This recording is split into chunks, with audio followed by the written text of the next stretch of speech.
¿Qué tal? Hola a todas, ¿cómo están? Dada la situación de contingencia que estamos viviendo, ahora nuestra sesión la vamos a tener por esta vía. Les he creado este video para hacer el resumen del capítulo que nos corresponde el día de hoy estudiar. Ayer ya estaba listo, pero problemas de audio no permitieron que les enviara el video que ya se había creado. Entonces vamos a volver a hacerlo. Espero que sea de mucha utilidad para ustedes. Recordar, estamos en el libro de José María Mardones, Matar a nuestros dioses, un dios para un creyente adulto. Y en concreto estamos en el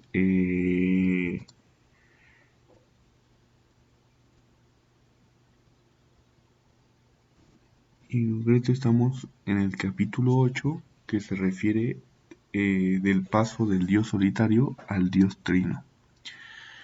Recuerden que en cada capítulo hasta el momento lo que ha querido hacer Mardones es limpiar, pulir la perspectiva de Dios que hemos tenido, una perspectiva muy poco cristiana, muy poco conforme al estilo de Jesús, pero muy arraigada en quienes formamos parte de la comunidad de Jesús, ¿no? De lo que se trata es de volver a Jesús, mirar su vida, su obra, mirarlo como la revelación que ha sido para nosotros y desde ahí entender quién es Dios, cuál es su papel, qué hace aquí por nosotros, etcétera, etcétera, sus atributos, etcétera. Entonces comenzamos con lo primero que Mardones llega a expresar sobre la Trinidad. El capítulo en específico trata eso, justamente, de pasar de la perspectiva de un Dios solo, de un Dios en solitario, a la perspectiva de un Dios trino. Y lo primero que nos dice es que cuando hablamos de Trinidad pareciera ser que a la mayoría de los creyentes esto no les dice nada. Que Dios sea trino pareciera ser que es más una fórmula dogmática que hemos memorizado, que repetimos, pero que propiamente no nos dice nada. A pesar de que digamos que creemos en un Dios trinitario, seguimos concibiendo a Dios de manera solitaria. Entonces, de ahí se parte, ¿no? El punto es que a pesar de ello, el Dios Trino, la Trinidad, dice Mardones, es la característica más distintiva del cristianismo. Y eso es fundamental, no se puede entender el cristianismo sin un Dios trinitario. El cristianismo no es solamente Jesús, el cristianismo es la revelación del rostro de Dios y del rostro de Dios, de la intimidad de Dios como un Dios trino. En este sentido, vemos que la Trinidad, que cuando hablamos de la Trinidad, hemos de entender la síntesis de todo lo que se ha venido diciendo hasta el momento en el libro. Es decir, cada uno de los capítulos que se ha venido hablando o intentando limar, pulir la perspectiva de Dios que hemos tenido, abona a lo que en este capítulo se va a expresar, ¿no? Y abona en específico a lo que propiamente significa que Dios sea trino. Otra forma de decirlo, de lo que se trata en ese capítulo, es de dar el paso de un Dios individualista, de un Dios solitario, a un Dios que tiene que ver con la vida, que tiene que ver con la relacionalidad, que es un Dios relacional, a un Dios que tiene que ver con la comunidad, ¿no? Es pasar de un Dios solo a un Dios que implica la comunión, que implica que haya más personas, que haya más comunidad. Las imágenes que habitualmente tenemos de Dios, las imágenes que se han ido relatando en el libro y que seguramente no serán todas las que hay, pero sí algunas de las más importantes, hay que ver que siempre son felices e inadecuadas. Pero sobre todo cuando se habla o de lo que se trata es de la Trinidad. Es decir, si ya de por sí las imágenes de Dios son inadecuadas, cuando hablamos de un Dios trino, hay que decir que siempre van a ser insatisfactorias, siempre van a dejar algo, siempre va a faltar algo que decir. Y esto es algo que desde el principio del texto Mardones viene dejando claro, ¿no? Entender que por muy santos o inteligentes que lleguemos a ser, a final de cuentas, cuando hablamos de Dios, somos seres finitos hablando del infinito, por decirlo de una forma, ¿no? Somos seres limitados hablando de lo ilimitado. Entonces, claramente nuestras imágenes siempre van a ser inadecuadas, siempre van a ser insuficientes. Y por último, en esta parte, entender que el Dios Trinidad es fundamental para la espiritualidad cristiana. ¿Qué significa eso? Que el Dios Trinidad no es un asunto meramente conceptual, sino ante todo tiene que ver con un asunto práctico. Cuando se habla de espiritualidad, hay que ver que no se está refiriendo solamente a un asunto de rezos, un asunto de un modo de oración, sino ante todo tiene que ver con un estilo de vida. Espiritualidad tiene que ver con un estilo de vida, ¿no? Entonces, el Dios Trinidad, asumir a Dios como Trinidad, ha de moldear la vida, ha de moldear el estilo con el que nos queremos desarrollar en la existencia. Así pasamos al primero de los puntos que trata Mardones.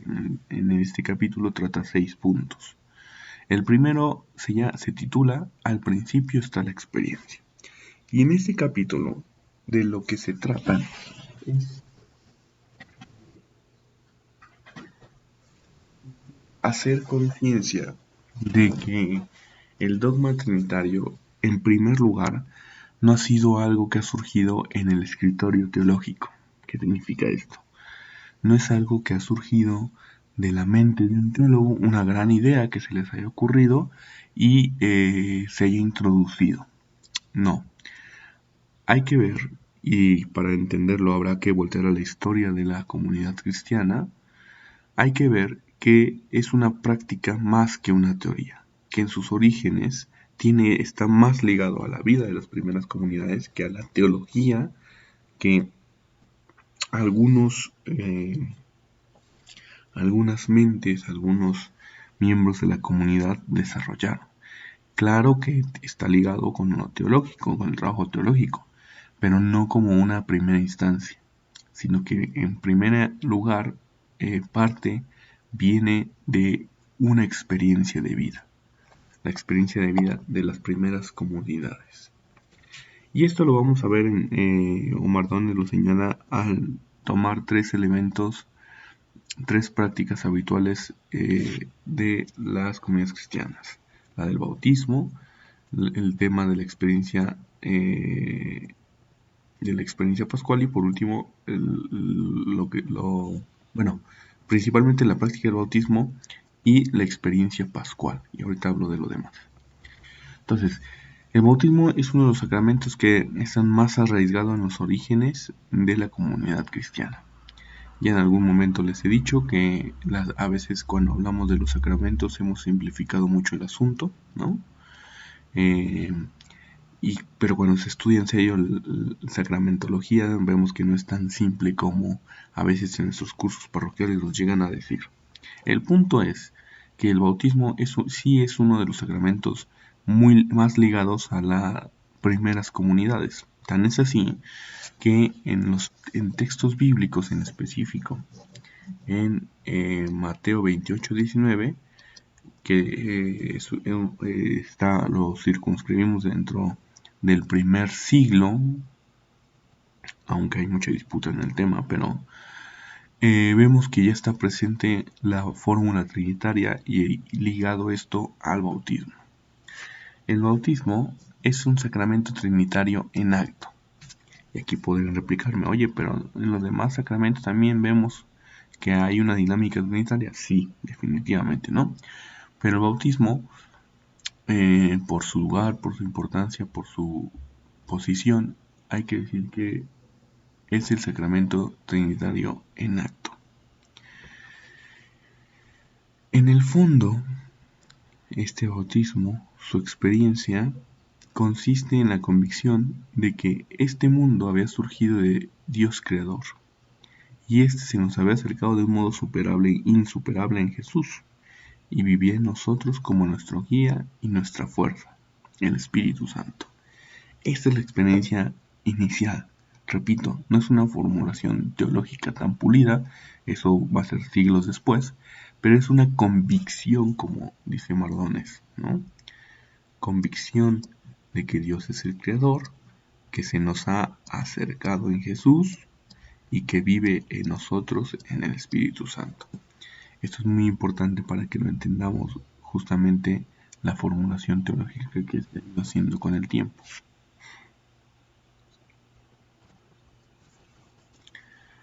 Ahora, también hay que ver que un asunto fundamental para la expansión del cristianismo, un asunto fundamental para que el cristianismo fuera tomando fuerza, ha sido la experiencia pascual. Sin la experiencia pascual seguramente no estaríamos hablando de cristianismo o no estaríamos mirando el horizonte que ha tomado el cristianismo, ¿no? La experiencia pascual ha sido un elemento fundamental para que en las primeras comunidades salgan, para que anuncien, para que misionen. En ese sentido, vemos que la Trinidad, en la vivencia de Dios como Trinidad, brota de la experiencia que se tiene con Jesús. Esto otra vez nos liga a lo que se ha dicho antes. La Trinidad no tiene que ver con el fruto de una gran idea, tiene que ver con la experiencia que se ha tenido como discípulos de Jesús, como seguidores de Jesús, sobre todo de este Jesús que ha muerto y ha sido resucitado. En este sentido, la resurrección, la experiencia pascual, ha sido fundamental para la contemplación del misterio trinitario, ¿no? ¿Por qué? Si Jesús no hubiera resucitado, seguramente no se estaría hablando de Jesús como Dios.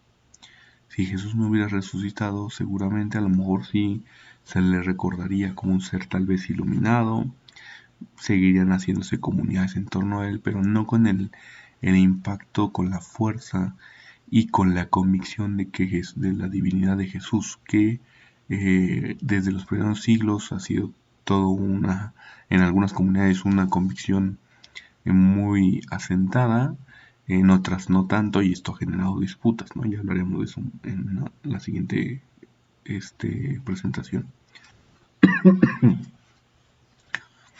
El hecho es que la experiencia pascual ha sido la clave de relectura de la vida de Jesús.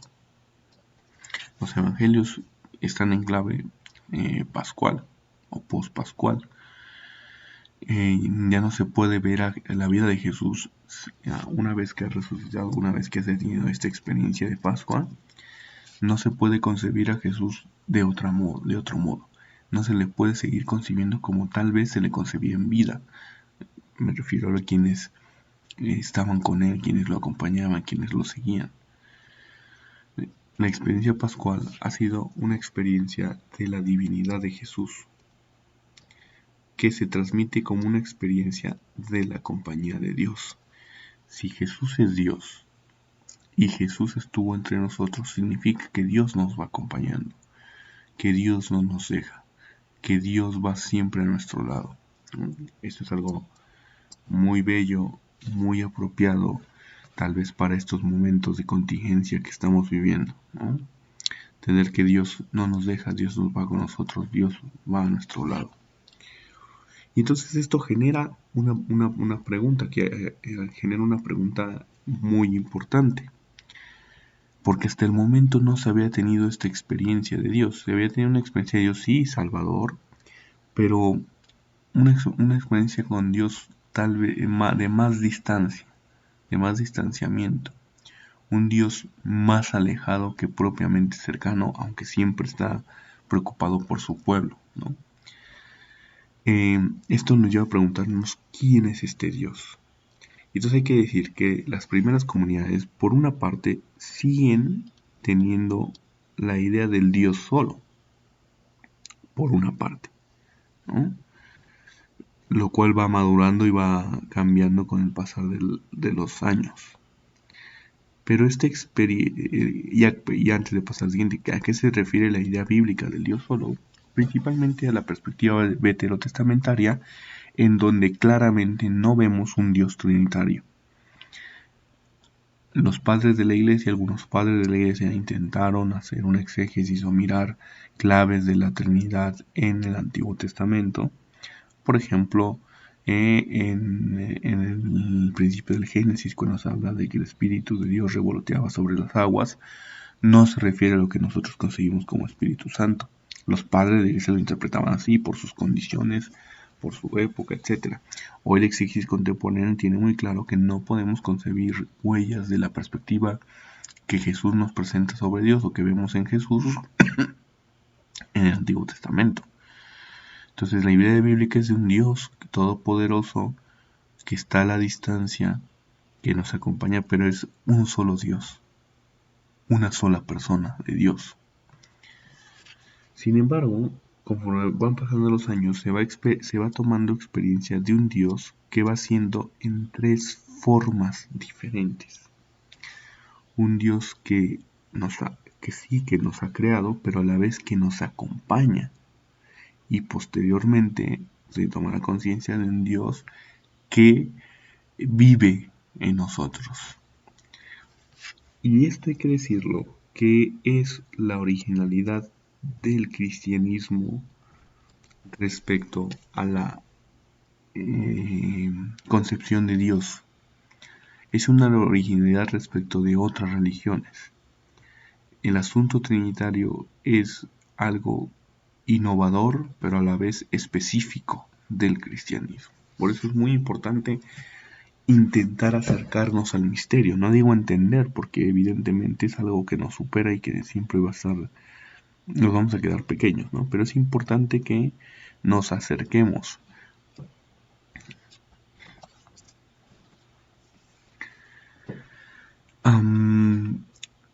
Si ustedes conocen un poco de la historia de la iglesia, de la historia de las comunidades cristianas, sabrán que desde los orígenes existieron múltiples disputas por consolidar, por definir algunos de los elementos y de las constituciones teológicas que son más características o más propias de nosotros.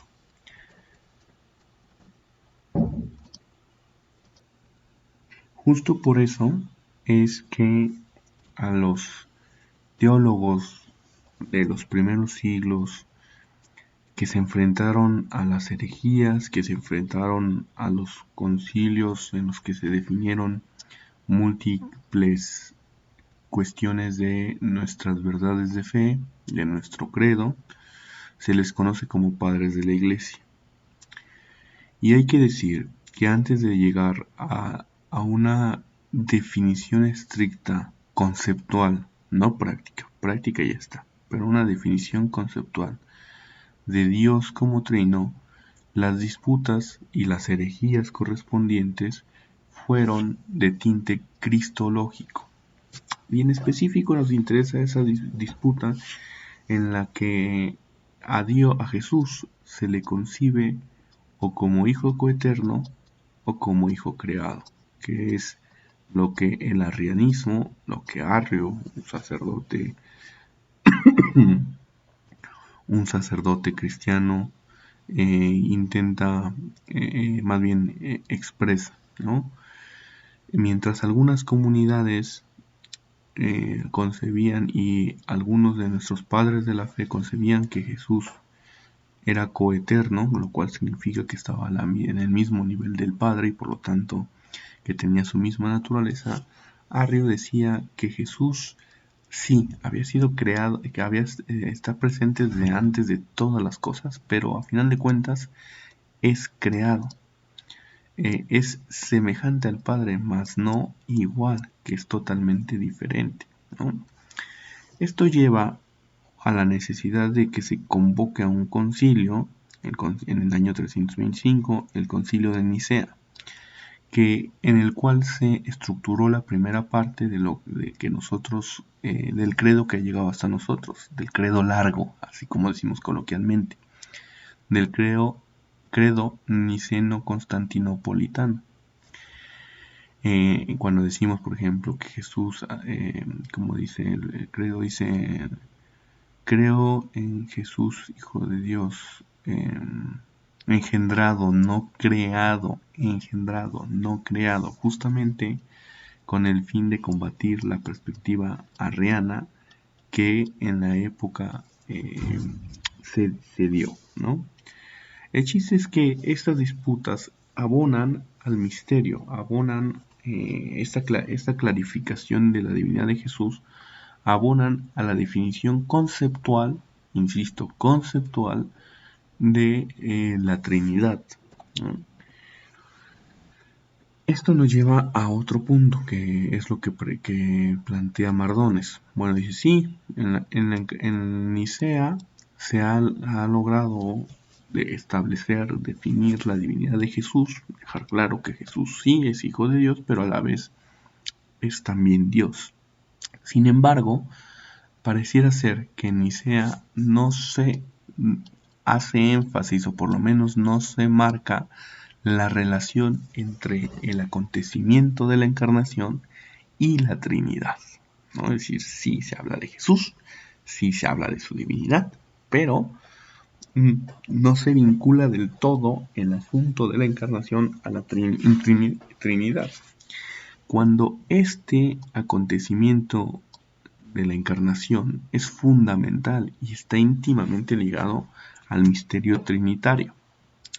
Para entenderlo, volvemos al asunto justo que motiva la encarnación. ¿Por qué Jesús, por qué Dios se hace hombre? Y entonces lo primero que decimos es: no es por necesidad.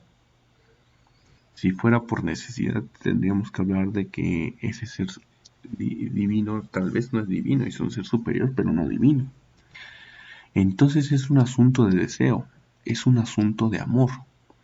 Dios se ha hecho hombre porque así lo ha querido, porque, diríamos ya de una forma tal vez más contemporánea, pero también presente en estas épocas, porque nos ama tanto que su amor desborda, y era incluso, diríamos, en este sentido, no se malinterprete, necesario que se encarnara, ¿no?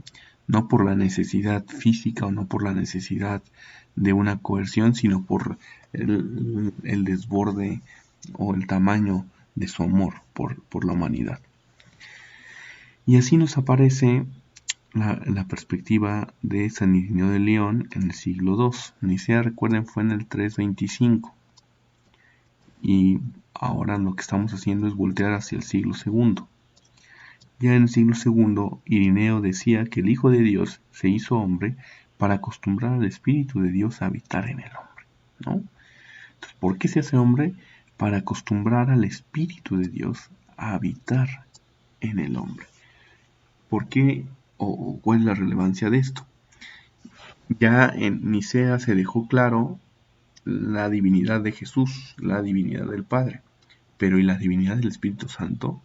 En la práctica ya es algo que se asume, tan es así que en el Evangelio de Mateo ya lo vemos con mucha claridad. La divinidad del Espíritu Santo no tanto. Si no recuerdo mal, es hasta el siglo VI, pero no me hagan mucho caso, en la que se define la divinidad del Espíritu Santo, conceptualmente hablando. No significa que en la práctica no se haya tenido, ¿no? O no se haya vivido de esta manera.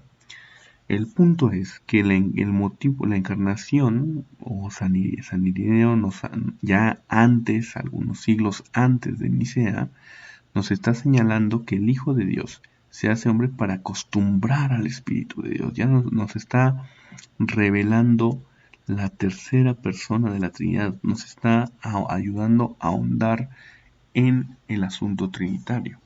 El acontecimiento de la encarnación nos vincula, nos lleva, nos señala el misterio trinitario. Dice Mardones, toda la Trinidad viene al hombre cuando decimos que Dios se ha hecho hombre. Estamos diciendo algo muy importante de Dios mismo. Perdón, toda la Trinidad viene al hombre. Cuando decimos que Dios se ha hecho hombre, estamos diciendo algo muy importante de Dios mismo. Dios viene a nosotros en el mundo y en la historia. Dios se nos muestra de algún modo como es en sí mismo. Entonces, primero, toda la Trinidad viene al hombre. ¿Por qué toda la Trinidad? Porque si asumimos que Jesús es Dios, que el Padre es Dios y que el Espíritu es Dios, pero decimos que es un solo Dios y no tres dioses, entonces cuando hablamos de que Dios se encarna, estamos diciendo que toda la Trinidad es la que está viniendo al hombre, no solamente una, es toda la Trinidad. Ahora, eso por una parte. Por otra, Dios se ha hecho hombre, es algo muy importante. ¿Por qué? Porque si Dios viene al mundo y a la historia, esto significa que nosotros podemos conocerle con mayor detalle. Que nosotros con nuestras categorías que son limitadas a nuestro nivel que es limitado, podemos llegar a conocer la intimidad de Dios. Esto nos lleva entonces a mirar que la economía divina, la salida de Dios, el modo en que Dios se va dando a la humanidad, nos revela lo más profundo de su ser, nos revela su intimidad. Ya en alguna sesión recuerdo que les había explicado, les había expresado a qué nos referíamos por economía, ¿no? En teología. La economía sacramental, la economía divina, etc. Aquí lo recuerdo, ¿no? Recuerden que no es, cuando hablamos de economía estamos hablando del modo en que se administra, el modo en que se va dando la gracia, en este caso la revelación de Dios o Dios mismo.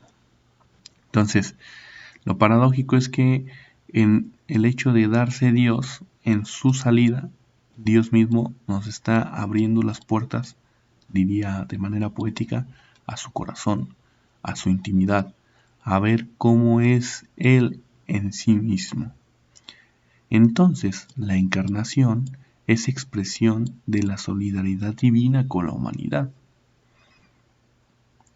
Dios no solamente, diríamos, tiene empatía de nosotros, sino que se solidariza, va más allá, profundiza, toma los mismos zapatos del hombre, porque lo que nos deja ver que la encarnación y la Trinidad están enlazadas de manera estrecha.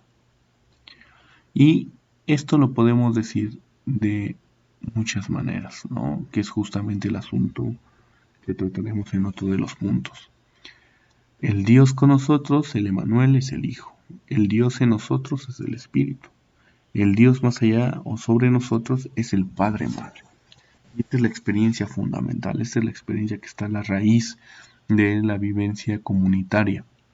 Son tres experiencias fundamentales que son la fuente de todo el imaginario que hemos hecho sobre Dios.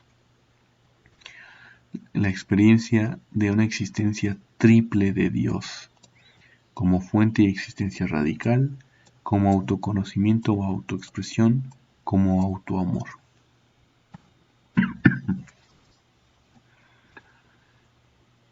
Y conceptualmente hablando diríamos, claro, esto es lógico. ¿Por qué? Pues que Dios es tan grande que no podemos pretender que lo podemos agotar de una sola vez. Dios es tan grande que no podemos pretender que una de nuestras imágenes que se ha forjado en un momento específico que corresponde a experiencias particulares es la única imagen o la imagen que siempre se ha de utilizar sobre Dios, ¿no? Eso por una parte. Por otra, Mardones denuncia que lamentablemente, si bien se ha visto ya que la encarnación está ligada a la revelación del misterio trinitario, frecuentemente pareciera ser que se hace una separación de la encarnación y la Trinidad. Es decir, que cuando nos concentramos en la encarnación, nos olvidamos de la presencia del Padre, nos olvidamos de la presencia del Espíritu de Dios, nos olvidamos de su labor, de su papel, de su obra, de su estar en el mundo. Es decir, nos concentramos tanto en Jesús que olvidamos que está ligado al Padre, que está ligado al Espíritu. Y por eso es importante que volvamos a tomar conciencia. Porque la Trinidad no solo vive en el cielo, no es un asunto que está más allá de nosotros, ¿no? Sino que está en la tierra. Si asumimos que el Espíritu de Dios es quien nos acompaña, es el modo en que la obra de Jesús se está consumando, entonces debemos justamente creer que la Trinidad no solamente está lejos, porque si está el Espíritu de Dios en nosotros, significa que también está el Padre, significa que también está Jesús con nosotros.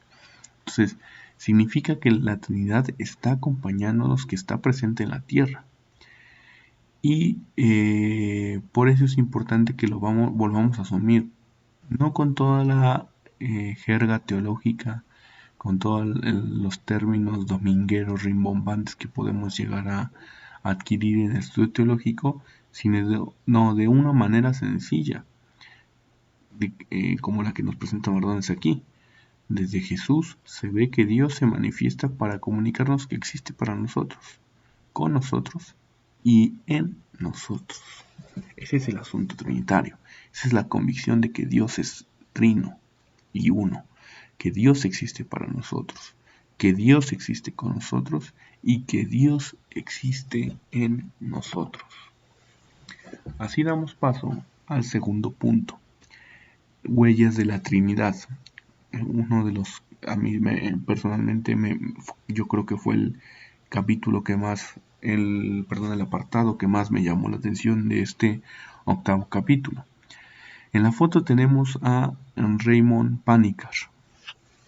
Fue un sacerdote, fue miembro del Opus Dei, un sacerdote numerario, de los primeros sacerdotes de la obra del Opus Dei, que dejó después o fue expulsado, todavía no investigo bien el detalle, pero de la obra. Pero más allá de eso, que es un filósofo, es un teólogo que se ha dedicado a trabajar sobre esta sospecha. ¿Cuál? A ver, si la Trinidad es forma de manifestarse en Dios, entonces cabe la posibilidad de hallar huellas en las diversas religiones y vivencias humanas. No podemos pretender limitar al Espíritu de Dios, que eso es algo que muy habitualmente hacemos, ¿no? Pensar que el Espíritu de Dios solo se manifiesta en las condiciones y categorías que nosotros mismos hemos forjado y pensamos. No. Hay que ver que la gracia siempre nos va a superar. Y por lo tanto entender que el asunto plural, el asunto de tantas religiones, de la diversidad de religiones, de alguna manera está ligado con esto. Entonces, si la Trinidad es la forma en que se manifiesta Dios, entonces hay posibilidad de hallar huella en las diversas religiones. Y eso es lo que se ha dedicado a trabajar, bueno, ya falleció, pero lo que se dedicó a trabajar Raymond Panikkar. Y entonces lo vamos a ver a través de tres momentos, tres elementos que pueden apuntarnos hacia la Trinidad.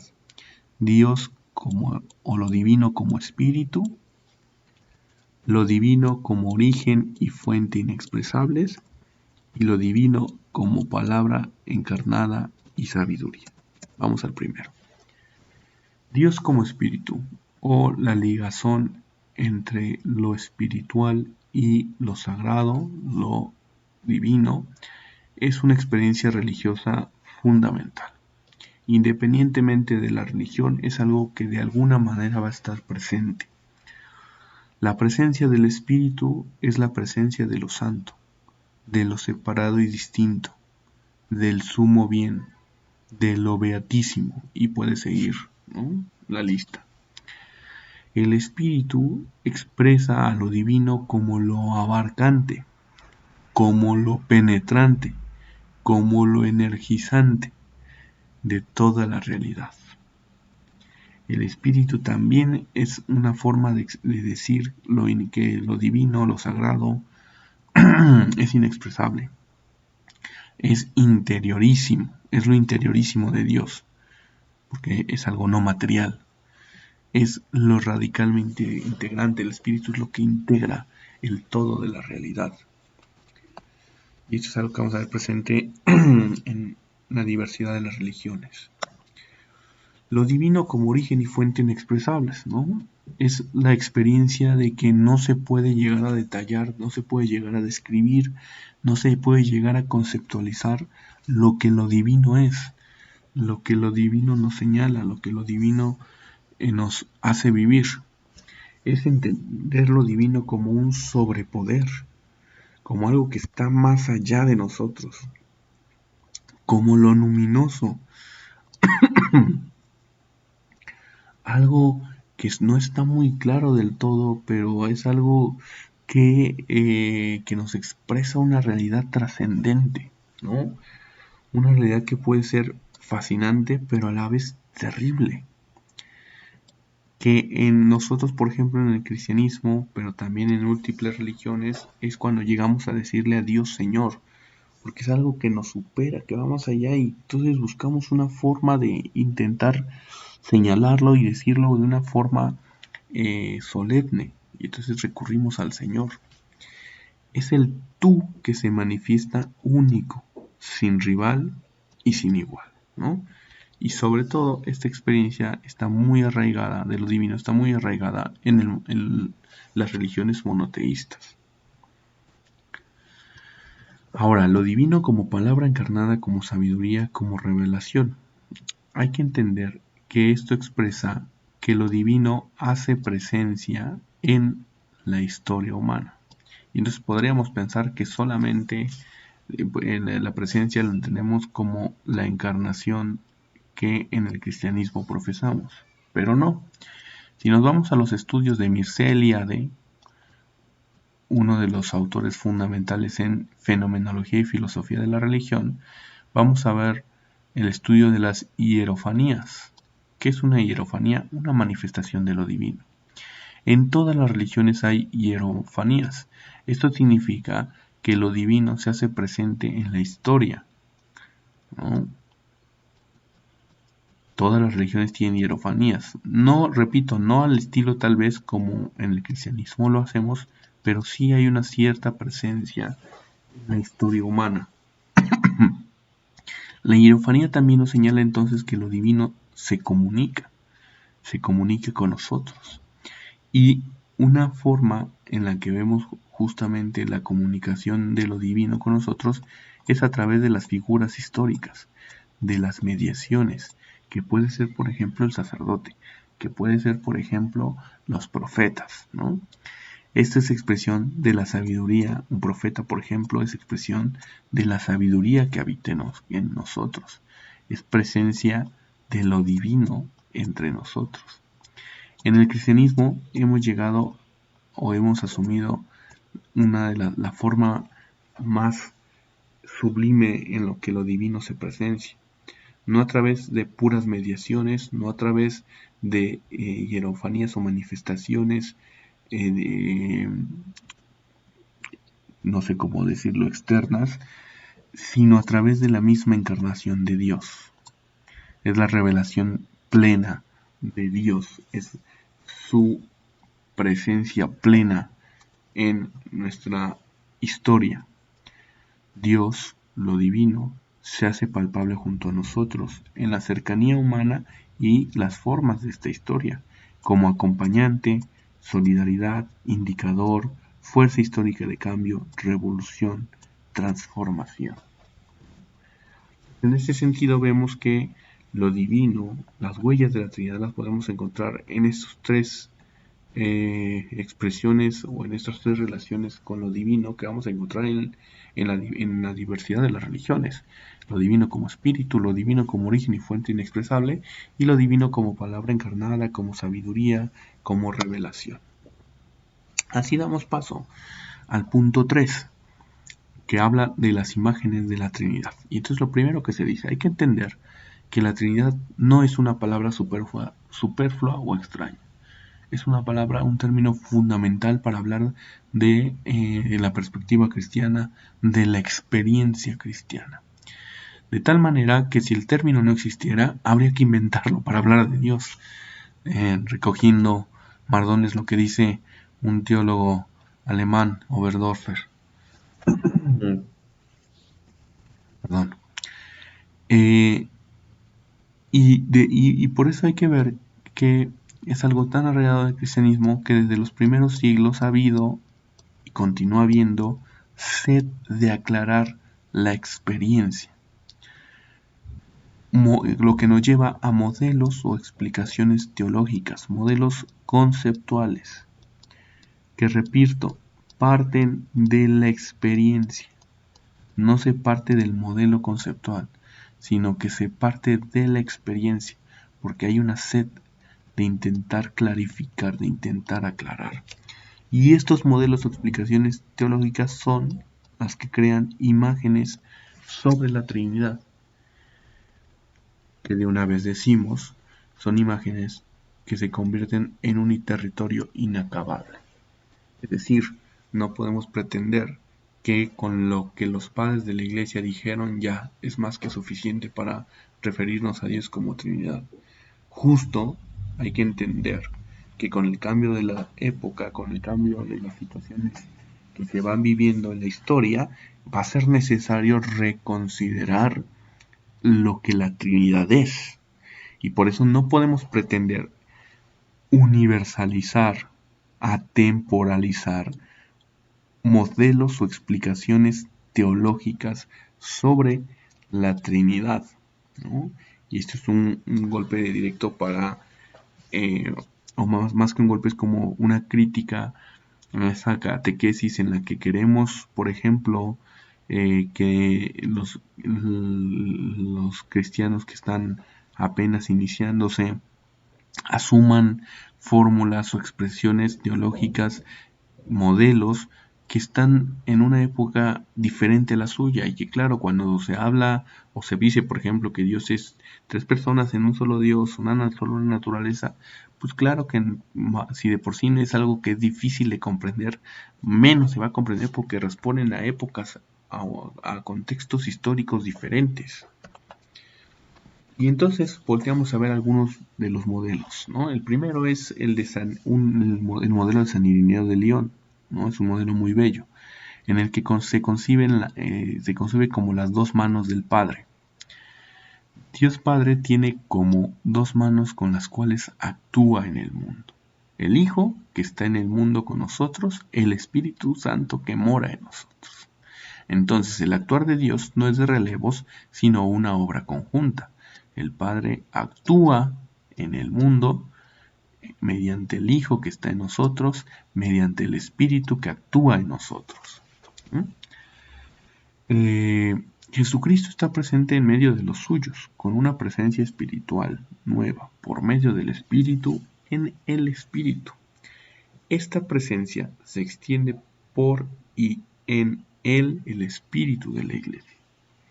Tarea sin término hasta que todo quede reconciliado en Cristo. ¿Qué significa esto?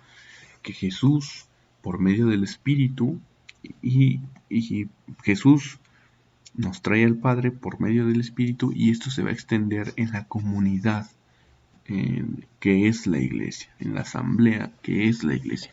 ¿Hasta cuándo? Hasta el final de los tiempos, en la que todo sea recapitulado, reconciliado en Cristo. De ahí la importancia que tiene la Iglesia. Y ojo, no estoy hablando de la Iglesia en su sentido institucional ni en su sentido jerárquico, o mejor dicho, no estoy hablando de la Iglesia en el modelo actual y del modelo latino que nosotros tenemos. Estamos hablando de la Iglesia como una comunidad de fieles, como una comunidad, como una asamblea en torno a Dios.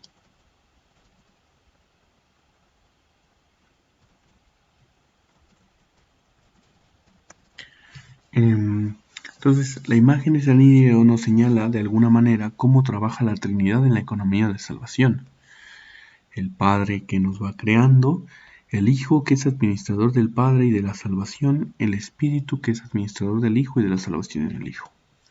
Jürgen Moltmann, un teólogo del siglo XX, también lo explica de la siguiente manera. El Padre envía al Hijo, el Hijo actúa en el mundo, la salvación, el Espíritu gestiona y lleva a la consumación la salvación. Así pasamos a la perspectiva que está más arraigada en nuestra comprensión de la Trinidad en Occidente, en la teología latina, ¿no? No es la primera vez que se los he dicho, pero pues somos hijos de San Agustín. En muchas cosas es admirable la teología agustiniana, en otras personalmente preferiría ser más oriental. Y justo en la concepción de la Trinidad es una de ellas. La imagen que nos presenta San Agustín es más lineal, es más de procedencias. Justo este término es fundamental en el estudio clásico de la Trinidad, en el estudio latino. El Hijo procede del Padre y el Espíritu Santo procede del Padre y del Hijo, ¿no? Este modelo ha sido el que ha tenido mayor incidencia en la Iglesia latina. En España, sobre todo en los siglos VIII y IX, teniendo en cuenta que San Agustín es por ahí del siglo IV, en Roma se llega a la definición universal en el Cuarto Concilio de Letrán en 1215. Antes de pasar a la cuestión de disputas, algo más que decir. Se habla de procedencias, pero una pregunta que nos podríamos formular es ¿qué significa eso de procedencia? Claramente hay una respuesta, y esa respuesta nos diría un experto, no hay que ver, ¿no? Y nos diría con terminología clásica, terminología agustiniana, muy adecuada para una época escolástica. Tal vez para nuestra época ya no. Las disputas este imaginario, este modelo de la Trinidad, hay que decir que llevó a disputas. Si bien se define universalmente en el siglo XIII, hay que decir que ya en el siglo IX estaba generando disputas. En concreto, Focio de Constantinopla, patriarca de Constantinopla, expresa que este modelo pareciera ser que señala un rebajamiento del Espíritu Santo. ¿Por qué? Porque se habla de que el Padre y el Hijo procede del Padre, ¿no? Pero se dice que el Espíritu Santo procede del Padre y del Hijo, ¿no? Como si el Espíritu Santo fuera lo último, como si estuviera abajo. Lo cual pareciera ser, es que es un asunto de terminología, pero no es un asunto solo de terminología, tan es así que llevó al cisma de la Iglesia de Oriente, que ni en dos concilios, en 1274, después del concilio de Letrán, y en Florencia en 1439, logró arreglar la cuestión. Y hasta la fecha, los ortodoxos están separados de nosotros justo por una cuestión simplona de terminología, como algunos han querido rebajar. Nos muestra también Mardones un modelo diferente, un modelo, dice él, una imagen feminista de la Trinidad. Yo plantearía así qué tan feminista es, y creo que desde una perspectiva propiamente feminista este modelo no cabría, no se le consideraría como tal. Más bien yo hablaría de una imagen maternalista de la Trinidad, si cabe el término, ¿no? Pero vamos a ver. Este modelo nace o es presentado por Simeón el Sirio, del siglo IV, que vive entre el siglo IV y el V, en el que el Padre y el Espíritu Santo, en el que el Hijo surge del amor entre el Padre y el Espíritu Santo. Es diferente al de San Agustín, como pueden ver, y es pues más o menos contemporáneo, ¿no? Se nos presenta entonces la Trinidad como una familia, el Dios que es Padre, el Dios que es Madre, el Dios que es Hijo, ¿no? Dios Padre, Dios Hijo, Dios Madre, Dios Hijo. Algunos, aunque Mardones no llega a señalar quiénes, ven realzada la dimensión femenina maternal de Dios en este modelo. La función del Espíritu Santo es netamente maternal, porque decimos que el Espíritu Santo nos alimenta, nos cuida, nos sostiene, nos guía, da luz o lleva a la consumación la misión del Hijo. Por tanto, podemos decir que propiamente el Espíritu Santo tiene la misión del nuevo nacimiento que en Juan se nos expresa. Por lo tanto, que el Espíritu Santo es la madre de todos los creyentes, que lleva a considerar que la iglesia, un tipo de iglesia en la que se trata de una comunidad de hermanos, que son iguales y que son libres, ¿no? Y así llegamos al siguiente punto, que es el último de este capítulo. Hay que decir, de este apartado, hay que decir, evidentemente no podría tratar aquí todos los modelos teológicos que se han hecho sobre la Trinidad. ¿Por qué no? Pues porque no es un texto académico ni es la pretensión, no es un apartado sobre la historia de la Trinidad, ¿no? Recuerden que es un texto el de Mardón es un texto sencillo que busca ser en un lenguaje sencillo y que no busca extenderse demasiado en cuestiones específicas, porque intenta abarcar un montonal de cosas, ¿no? Pero hay que decir que lo que vemos ahorita es que las imágenes de la Trinidad, las imágenes de Dios que se presentan, están ligadas a la función sociopolítica de la religión. Que las imágenes de Dios dependen de la concepción que se tenga sobre la autoridad humana. Si es una concepción monárquica, por así decirlo, claramente el esquema de San Agustín nos satisface más. Si nuestra concepción no es monárquica y es menos en un sentido más maternal, entonces el de Simeón el Sirio nos gustará más, ¿no? La imagen de Dios, además, siempre repercute en la concepción de la Iglesia. Si tenemos una visión monárquica de Dios, evidentemente seguimos añorando y queriendo que el Vaticano es el modelo por excelencia en el que el Santo Padre esté, ¿no? En el que la Iglesia tiene que seguir estando jerárquicamente y marcada jerárquicamente, ¿no? Lo que nos lleva a asumir que las imágenes de Dios, las imágenes de la Iglesia, no son neutras, ni nacen de la neutralidad.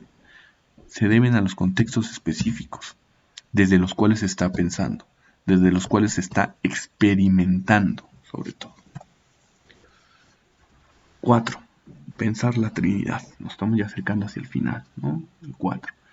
Bueno, ok, ya vimos modelos, ya vimos la importancia de la Trinidad, pero entonces, ¿por dónde vamos? ¿Cómo pensamos? ¿Hacia dónde llegamos? ¿No? Y entonces lo que nos dice Mardones es, a ver, hay que reconocer que en la historia de la Iglesia, en la historia de las comunidades cristianas, hay mucha reflexión sobre el tema. Entonces, si queremos o ver un tratado sobre cómo se ha ido dando, cómo se ha ido pensando la Trinidad, más bien habría que recurrir a otros textos, ¿no? En este breve apartado, lo que se va a tratar es de dar algunas indicaciones para pensar la Trinidad, para vivir la Trinidad, ¿no? Entonces, lo primero que trata es sobre las personas en la Trinidad. ¿Por qué? Porque nuestra definición de catecismo dice que son tres personas distintas en una naturaleza divina. Para poder entender esto, primero tenemos que entender eso de qué significa ser persona. También tenemos qué es esto de naturaleza, ¿no? Pero en este caso es el de persona.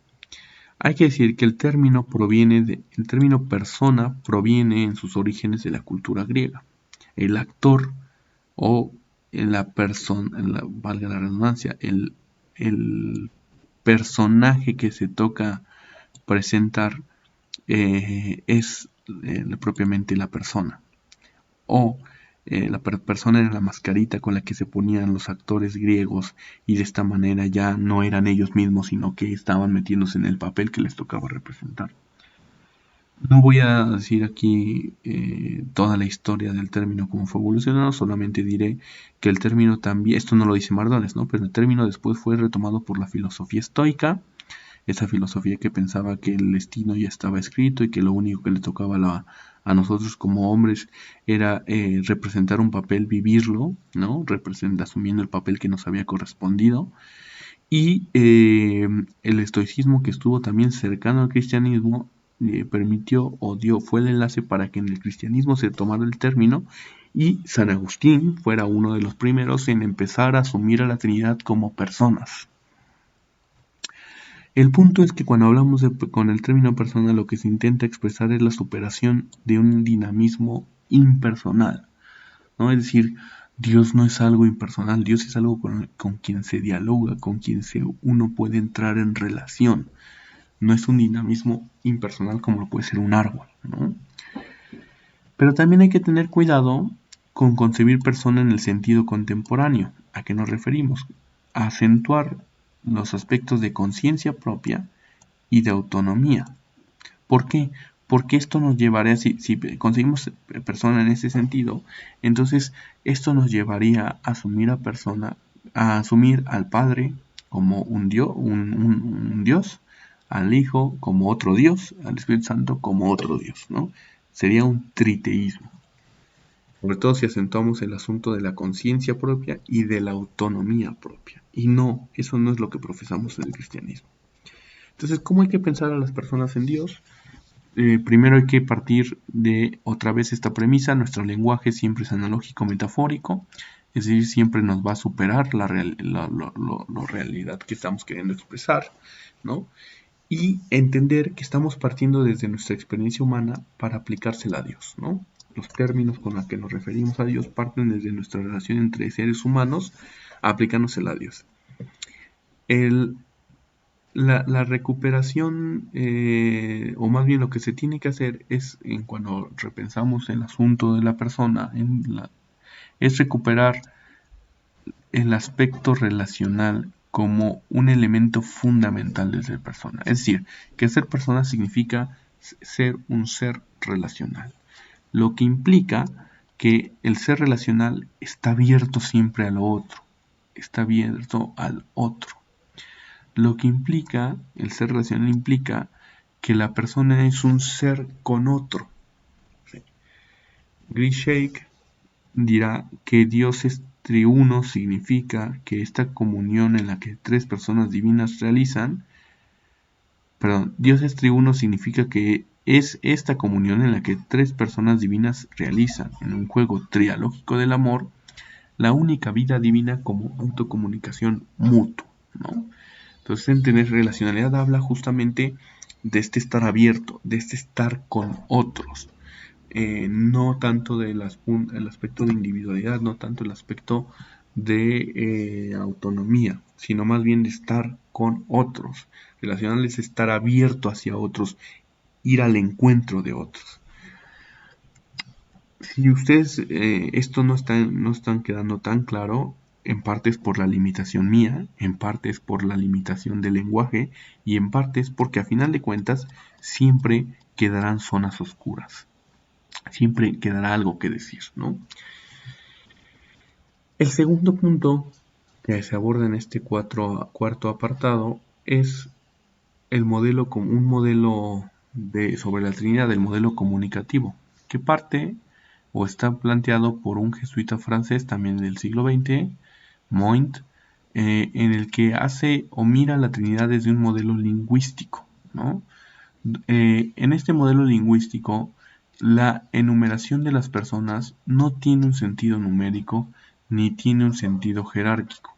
Es decir, no es que sea el primero el Padre, el segundo el Hijo, luego el tercero el Espíritu Santo, sino más bien que se concibe a Dios en acto de comunicación, en acto de darse mediante la comunicación y como comunicación o intercomunión, ¿no? Padre, Hijo, Espíritu Santo. Si se dan cuenta, aquí no hay como tal el sentido numérico y no hay el sentido jerárquico. La Trinidad de las personas entonces expresan un circuito de lenguaje perfectamente acabado, un circuito de lenguaje siempre abierto. Cada persona es palabra a su modo. La palabra enunciada por el Padre le es devuelta por el Hijo como su propia palabra, para volver al Padre como fuente nueva de una palabra siempre nueva y siempre idéntica. El Espíritu Santo sería la persona del universo, pues ocupa todo el campo del lenguaje posible. Es soplo que lleva y acompaña la palabra donde quiere, a todo punto del universo y al fondo de los corazones, ¿no? Entonces, el punto de este modelo es ver o intentar mirar a la Trinidad desde una perspectiva diferente a como se ha ido haciendo tradicionalmente, desde una perspectiva principalmente jerárquica. Otro de los elementos que cuando hablamos de pensar a Dios, pensar a la Trinidad, tenemos que considerar es el elemento de la participación en la vida trinitaria. Perdón, en donde primero miramos que las relaciones de las personas, el modo en que las relaciones, en que se relacionan las personas divinas con nosotros. Entender que ese modo en el que Dios se relaciona con nosotros no es más que una prolongación y manifestación de las relaciones que se da entre las tres personas divinas. Es decir, que Dios no nos trata de una manera diferente a como se trata a sí mismo. Y esto es algo precioso, es algo bellísimo, es algo para hacernos explotar la cabeza. Dios nos trata del mismo modo en que se trata a sí mismo. Dios nos ama del mismo modo en que se ama a sí mismo. El Padre siempre actúa en el mundo creado a través del Hijo y del Espíritu Santo, ¿no? Este modo de amarse a sí mismo es expresión de esto, siempre presente en el mundo creado, ¿no? Y aunque en el esquema tradicional vamos el Padre por el Hijo en el Espíritu, en nosotros se da la relación o la participación en la vida trinitaria es al revés, porque partimos del Espíritu Santo a través del Hijo y hacia el Padre, ¿no? El siguiente punto es sobre la Trinidad inmanente y la Trinidad económica. ¿A qué nos referimos como Trinidad inmanente? La Trinidad inmanente significa cómo es Dios en sí mismo, cómo es la Trinidad en sí mismo. Y la Trinidad económica es cómo se desarrolla, cómo se va dando la Trinidad de la historia.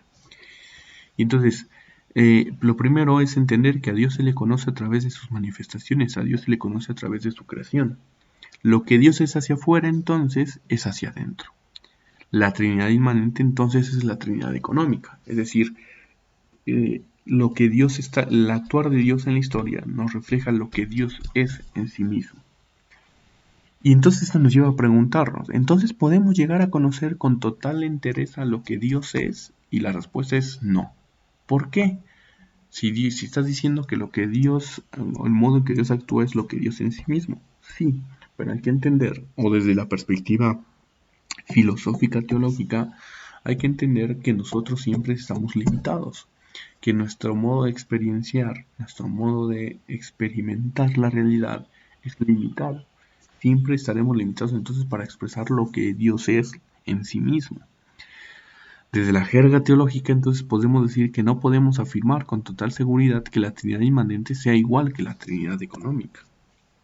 Lo que nos lleva a hablar sobre el misterio, que ya en algún punto lo hemos tratado, y decíamos que misterio no es lo mismo que oscuridad. Misterio significa o se refiere a la realidad cuyo conocimiento es inagotable. Es decir, no va a haber un momento en la historia en la que digamos ya conocemos todo sobre el misterio. Perdón. Y para ello no basta más que recordar la anécdota de San Agustín, del niño que hace un hoyo en la arena y quiere meter todo el agua del mar allí. Eso es lo que intentamos hacer nosotros con el misterio, ¿no? Un hoyito pequeño en el que queremos meter todo el agua del mar. El misterio, hay que decirlo, sin embargo, no procede de Dios. ¿Por qué? Porque Dios está revelando, Dios está dando. El misterio procede de nuestra reflexión, de que nosotros, en tanto queremos entender conceptualmente el asunto, generamos preguntas y preguntas. Nos quedamos insatisfechos por los conceptos racionales, generándonos un laberinto mental, un atolladero teórico. Lo cual nos lleva a asumir o a ver que lo realmente importante no es tanto la clarificación conceptual, sino entender el porqué del amor desbordante de Dios, o el asumir ese amor desbordante. En ese, en ese sentido pasamos al punto penúltimo, entrar en la danza trinitaria. Ya dijimos, la Trinidad es una cuestión de vida y experiencia, que surge de la vida cristiana y remite siempre a ella. Por lo tanto, es relevante que la Trinidad o el asunto trinitario, más que hacerlo intelectual, lo hagamos vida. Y en ese sentido, lo primero que nos planteamos es cómo orar a la Trinidad, cómo nos referimos, cómo dialogamos con la Trinidad. Una problemática práctica y presente en muchos cristianos. Lo primero para responder a ello que deberíamos hacer es voltear a ver la liturgia católica, la liturgia ortodoxa, que siempre son trinitarias. Y hay muchas formas solemnes para ver cómo referirnos a la Trinidad. Pero más allá de esa solemnidad, hay que ver que lo importante es que entender, asumir que los tres son igualmente cercanos e igualmente trascendentes. Los tres viven eternamente uno en otro. Lo que nos lleva a ver que la oración siempre está trinitaria. ¿Por qué? Porque siempre que le oramos al Padre, o siempre que le oramos al Hijo, o siempre que le oramos al Espíritu Santo, la oración va a seguir la lógica del amor, que es reparto y comunicación. Más allá de esto, más que preguntarnos cómo orar, lo que tenemos que concluir, lo que tenemos que asumir, es que en Dios siempre vivimos, nos movemos y existimos, que es uno y trino. Esto es una conclusión fundamental para la vida espiritual. Lo importante no es el modo como se dirige uno a Dios. ¿Por qué? Porque a final de cuentas, en la lógica del amor de esto, la oración siempre va a ser trinitaria, como dijimos antes. Lo importante, más bien, es la apertura del corazón, es la gratuidad con la que nos acercamos. Es saber que estamos siempre con Dios, que siempre amados estamos por Él. No necesitamos estar pensando en el misterio de la Trinidad todos los días en todo momento, para pensar que estamos cercanos a Dios, sino lo importante es sentirse destinatarios de su amor, partícipes de su dinámica amante.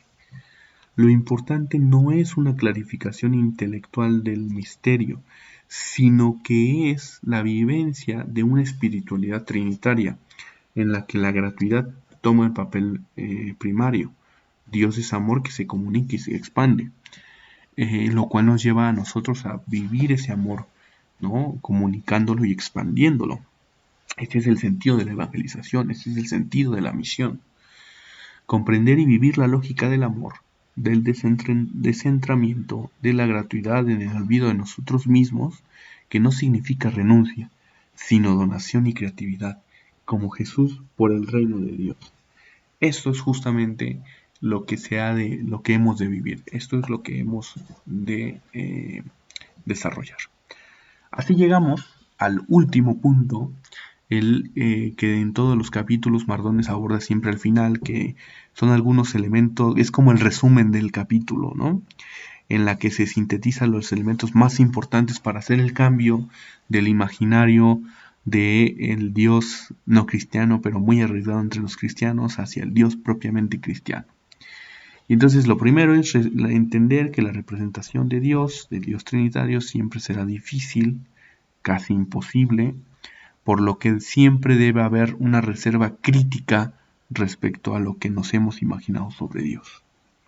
Reserva crítica significa estar abiertos a nuevos modelos, a nuevas voces, a nuevas experiencias.